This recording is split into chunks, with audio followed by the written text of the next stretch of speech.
So, hi guys! Nandito na naman ako makikigulo sa inyo!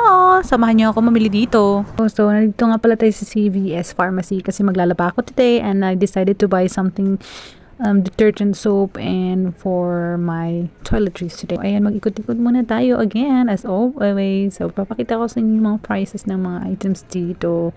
Ayan, namimili ako ng mga para sa pimples ko kasi parang grabe na yung breakouts ko dyan. Parang nagbe-breakdown na din siya.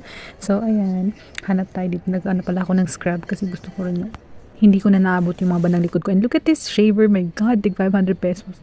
500 pesos agad, magkano ba? Yeah, 500 pesos na agad. And yung pang scrub na sa 200 pesos. Ang mura lang nito, sisi. Tapos itong mahal-mahal. So, yun, dito na ako sa sabon. Yung pinaka-purpose ko, napapabili na naman ako kung ano-ano. Pinili ko talaga yung liquid detergent kasi mas maganda siyang gamitin. Nakakawala ng dumi.